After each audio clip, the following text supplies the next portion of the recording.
welcome back to Voidheart Studios, and today I'm going to be doing another nostalgia review. It's been a while since I've done one of those, and I've got a couple blasters that will be definitely interesting. Today is also going to be a small group review. It's only going to be 2 blasters. And those blasters will be the Nerf Mega Rotofury and the Nerf Mega Twinshock. So we are going to start off with the Rotofury. The Rotofury was released in 2015 as part of the Nerf Mega series and is a 10-round spring-powered pump-action revolver that fires Mega Darts. Let's get into the overview. Starting up at the front, there is no end strike barrel lug. Of course, it's meant for Mega Darts, not Elite Darts. Above the muzzle is a sling mount, which corresponds with a rear sling mount on top, as well as a sling mount on the grip. Love all these sling mounts. Dart zone. Take notes. Below the muzzle is the front pump grip. To prime the blaster, you pull back and push forward. That's how it works. And up at the top here, you have the tactical rail. This is an end strike tack rail, so it'll take end strike attachments, obviously. Below that is the cylinder. The cylinder holds 10 rounds and will spin freely whether the blaster is primed or not. It does take a little bit of pushing though. It's got a good little retention mech on it. Of course, back here is the trigger and the grip. The grip is rather comfortable, especially for an old Hasbro blaster. And of course, to fire the blaster when it's primed, you pull the trigger and you will fire a single Mega Dart. This blaster also has slam fire, where if you pull back the priming handle, push forward while holding the trigger, you will fire all your darts. How lovely.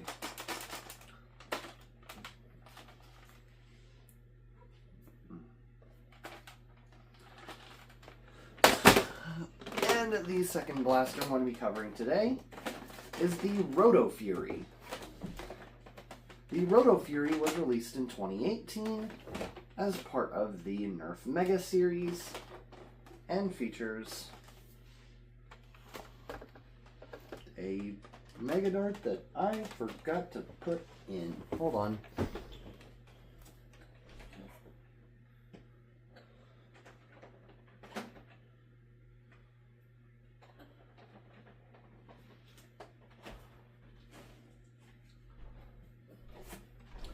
No, this dart got ripped in half. Okay. I got a good deal on some genuine Hasbro Mega Darts the other day, and honestly, I probably should have just bought bootleg, because darts that have been discontinued for 5 years and have just been rotting in an Amazon warehouse have kind of gotten brittle with age. Anyways, the Twinshock. Of course, up at the front you have a series of barrels, 10 of them, 2 rows of 5. And this features the old Nerf Smart Air Restrictor. Well, it's still going on today, but it's the Smart Air Restrictor. It's a technology patented by Hasbro that basically means from the top down, no matter what barrel you have them in, any darts will fire. And this blaster actually shoots 2 darts at once, going from top to bottom, which is very interesting. It's kind of like the old Nerf Rough Cut. Up at the top here, you also have a sling mount in the front, which corresponds to a sling mount in the back. Very nice. Up at the top here as well is a tactical rail, which corresponds to a rear tactical rail for some reason. They never had rail attached iron sights that did that like you had a rail attached front post and a rail attached rear sight, so I don't know why there's 2 rails on this thing. Who knows?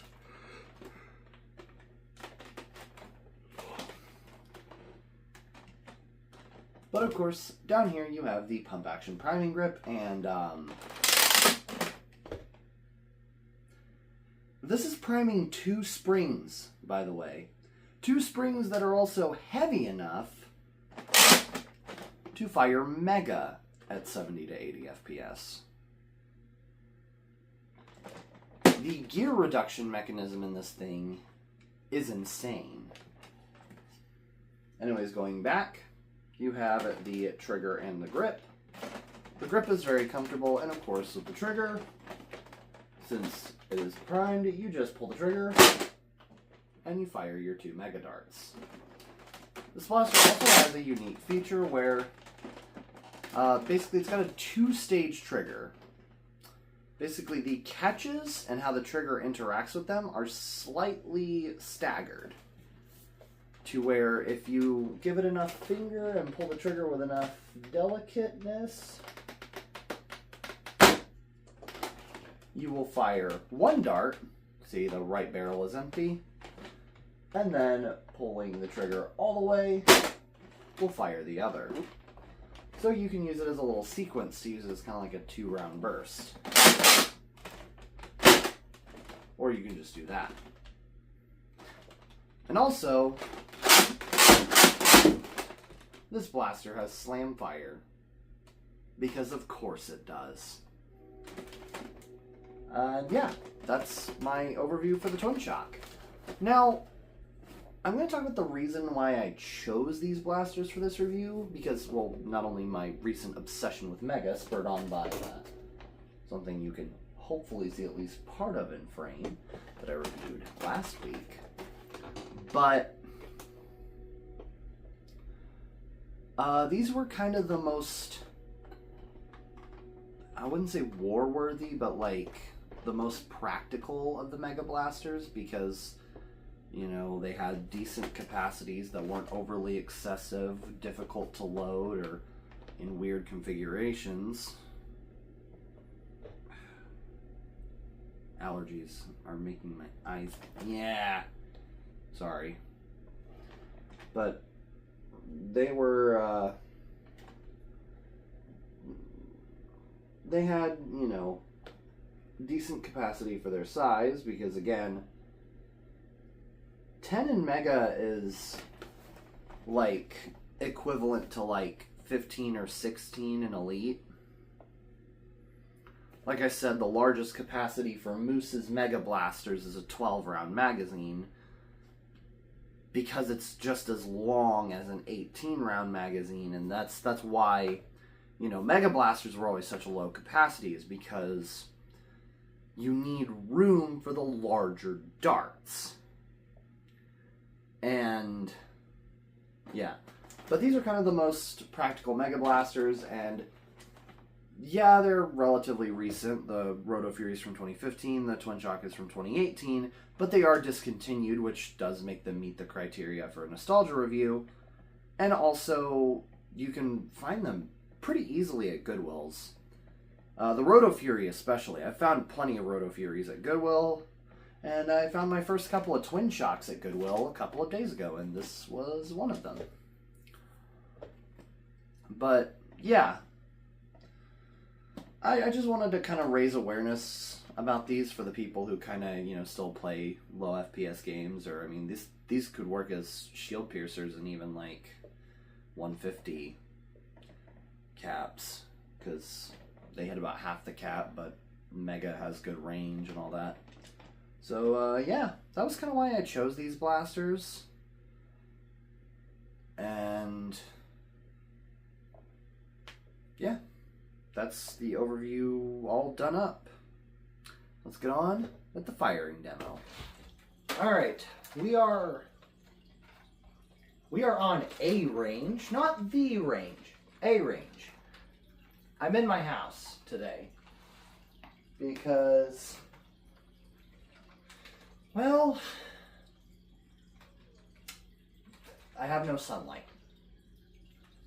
And editing is magic, but I did not spec my skill points into Mage, and don't want to try to record the parts on different days and all that mess. It's annoying.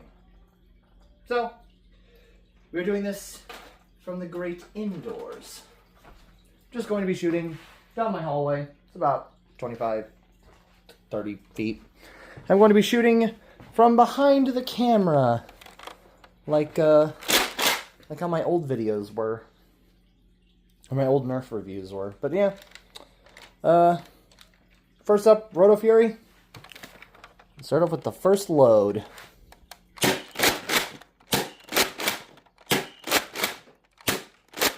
Oh.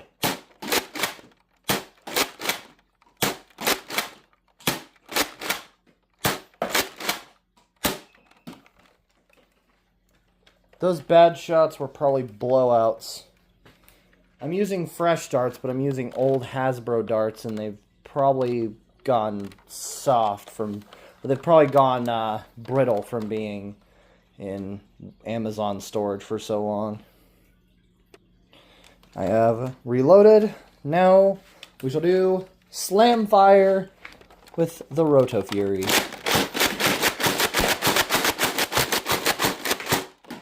Oh, jeez. I had a jam. That was weird. Why are these bad darts? That's weird. Okay, whatever. Time for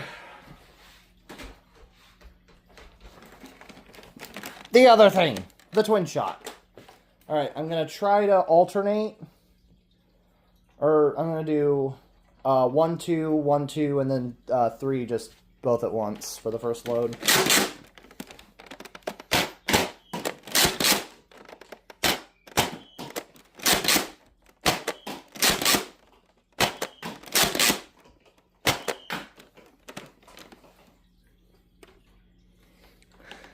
And now we try... Oh, well, hold on. There we go. We try Slam Fire.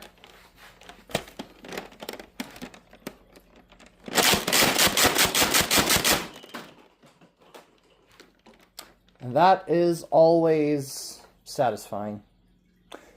Alright, well, that concludes the firing demo. Time for me to clean up my mess. And we shall go and talk about it. Alright, we're back inside, well, we're back in my room with the blasters of the hour. And, yeah, let's talk about them. There's not really much to talk about objective-wise because I wasn't able to get them to properly shoot through my chronograph because my chronograph is tiny and it has a tiny mouth. I will say, though, my chronograph did recently get an upgrade. She now has a tripod that I also got from Goodwill. So, yeah. Now I don't have to awkwardly finagle with it every time I do my chrono testing. Isn't that lovely? But, yeah. Anyways, let's talk about the goobers. Starting with the Rotofury. This is by far and away for stock and low FPS, like, wars, the most war-worthy Mega Blaster. Like, there is the Megalodon and the Mastodon, but the Megalodon is unwieldy and it's awkward to use, it's awkward to reload.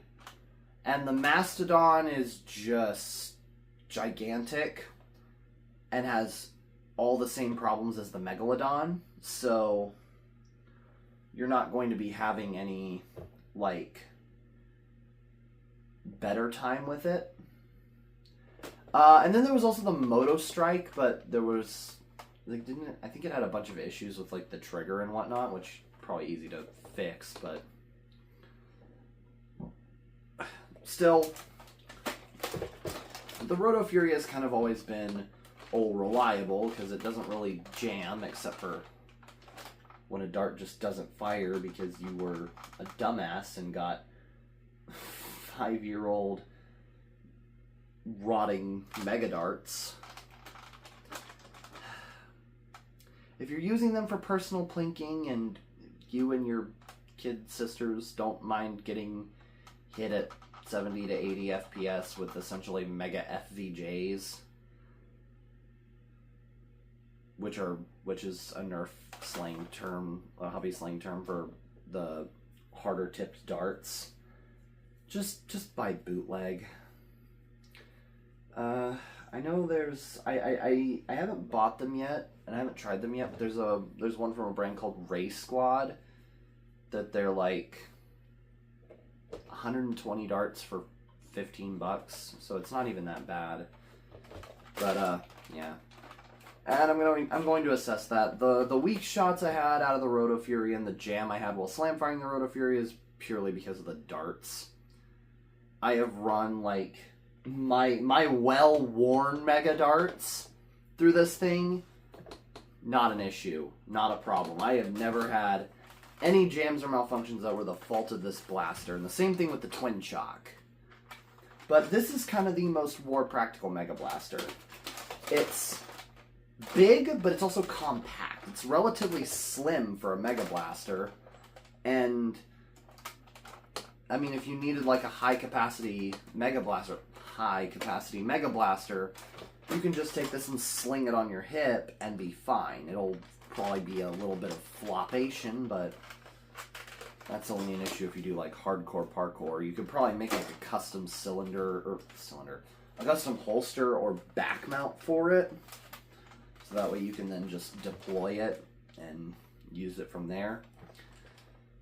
I wonder if anybody's made like sword sheath style holsters for certain blasters, so you could just kind of do like, I got caught on my pants.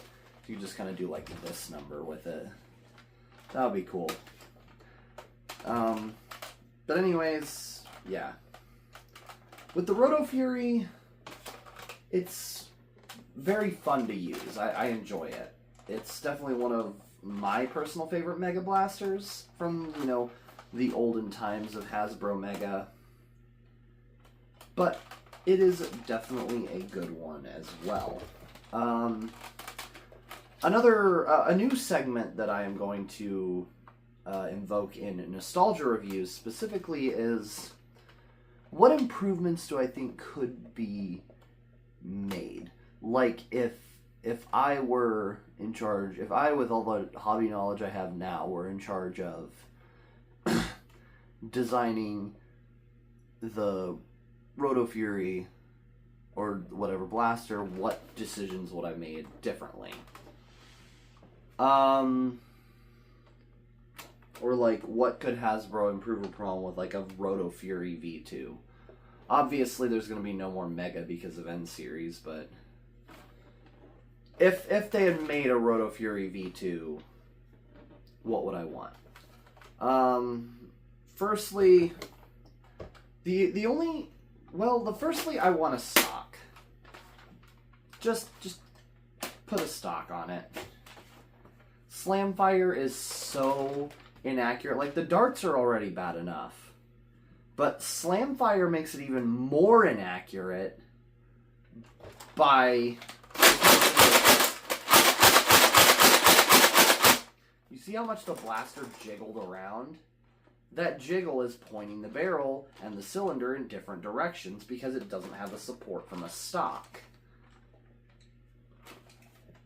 Now, this can be modded to take stocks, but honestly, if I were in charge of designing and making this blaster, I would have just had one. Maybe like a Centurion-style stock or something. Would have made this blaster, yes, much bigger, but also a little better in terms of, like, ergonomics.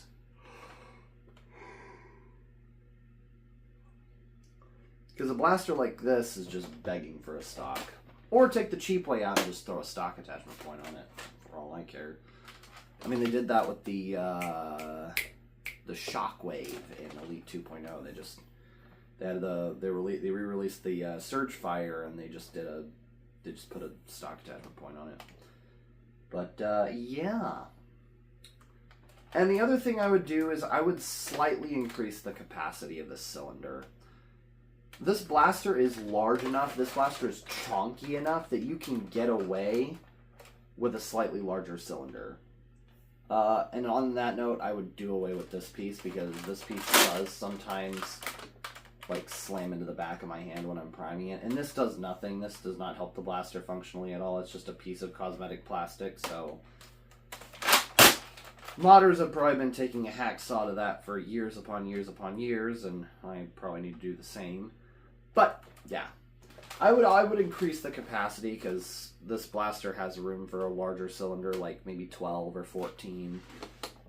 Not too terribly big to where it's like Megalodon proportions, and it has such a low hanging gigantic cylinder to where your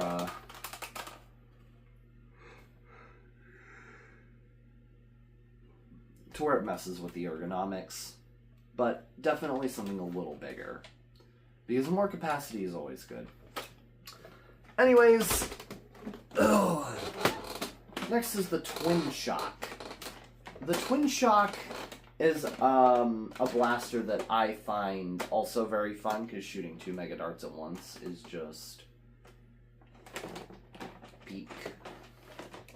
It's one of the attachments I want to get if I ever get a little rocket, or when I ever get a little rocket, because I do intend on getting one. I want to get the triple mega barrel for it, just so I can fire 3 mega darts at once, because it's just glorious to see multiple giant darts being flung out of this thing. Yeah, it's very smooth. It's very usable. The prime is.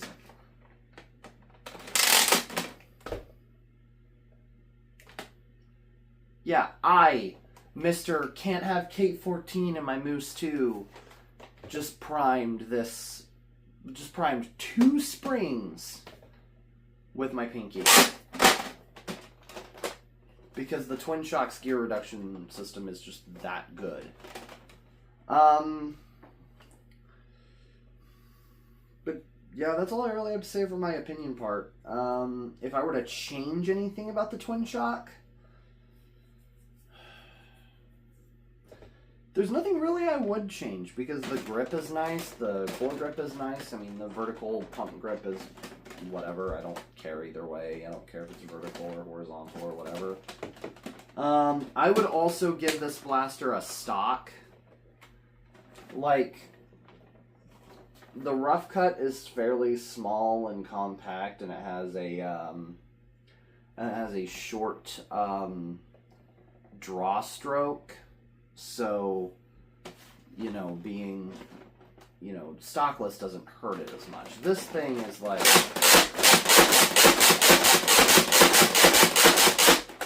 there's a lot more barrel flopation because when you're slam firing, your hand is slamming all the way to the back of the blaster, then all the way back to the front of it. And it's, yeah, you want a stock on this thing. Especially, again, it's massive. I don't know why they only put 10 darts in this thing. 12. 14. 12. 12 would be perfect. It would just give you like 2 more ARs down here. Maybe you'd have to increase the spring load, but that's perfectly doable. And well, this thing can take 2 K26s and like it, according to Captain Xavier, so hey. On another note of Captain Xavier's longest running series, this thing can also take a K26. So these are both relatively easy to mod with a spring that has a reputation. So that is definitely a good thing about both of these blasters. But yeah, I wouldn't really change anything else aside from, again, just giving it a stock, making it a little higher capacity.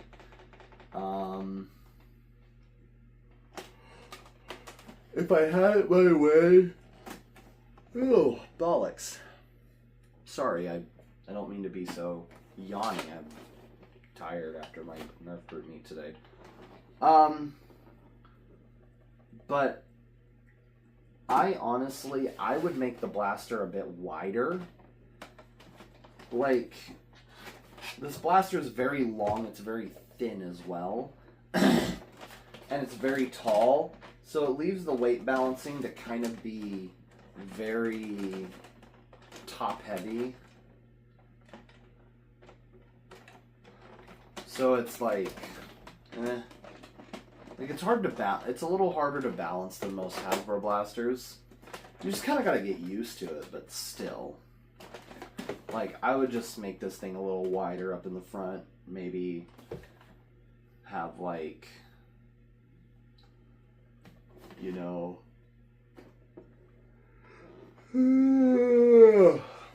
dart storage or something.